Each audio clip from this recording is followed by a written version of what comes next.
It's a disease that many mainstream doctors say is easily diagnosed and treated, but a growing number of patients claim it's often misdiagnosed for so long that many patients are permanently disabled. Nasita Kwan has the story.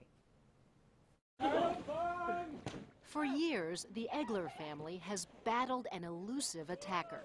I've been diagnosed with fibromyalgia, chronic fatigue, adrenal fatigue, Epstein-Barr virus. Vertigo, like anytime I stand up, I kind of get color that blurs my vision. Every day I'm just kind of tired pretty much all the time. Sometimes light sensitivity, sound sensitivity. The Eglers say it's chronic Lyme disease, but most of the doctors they've seen I've probably been to at least 20 to 25. have disagreed.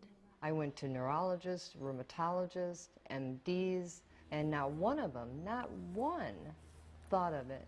Nancy Mackay's story is of 20 years of fatigue, pain, and flu-like symptoms. I had no clue about Lyme disease. Most doctors in this area don't believe in it. You don't have Lyme disease. You don't have Lyme. He told me there was no such thing as Lyme disease in North Carolina. There are so many such stories. Filmmakers chronicled them in a documentary. He told me, no, it's not Lyme.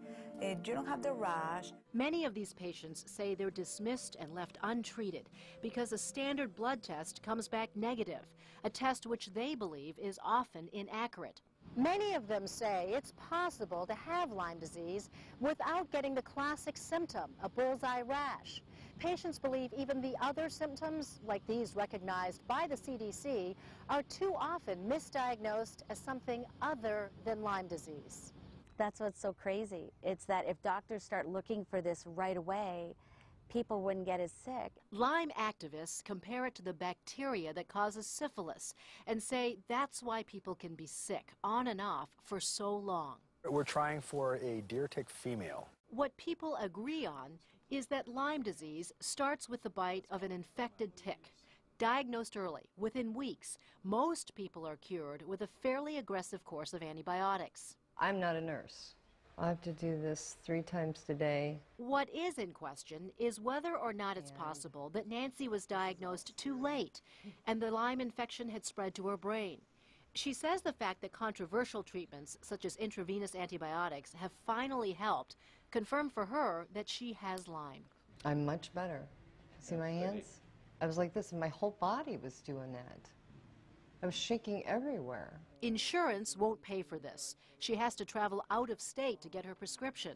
Mainstream medicine doesn't buy these stories, saying they fuel fear, as well as unnecessary requests for antibiotics that lead to antibiotic resistance. I go to a doctor in Fond du Lac, Wisconsin. But Lauren Egler says for her, things finally got better when she found a doctor who believed her. I've been on a lot of different antibiotics and health supplements, but I'm 80% better than what I was. But it's been expensive treatment that right now is extremely hard to get. Chronic Lyme is not recognized as a real disease right now. And that's our prayer, that it will be, and that is going to change so many things for people. Nasita Kwan, NBC 5 News. Our thanks to Nasita. The documentary Under Our Skin is screening this Sunday at the Music Box Theater in Chicago. Tonight, Chicago broadcasters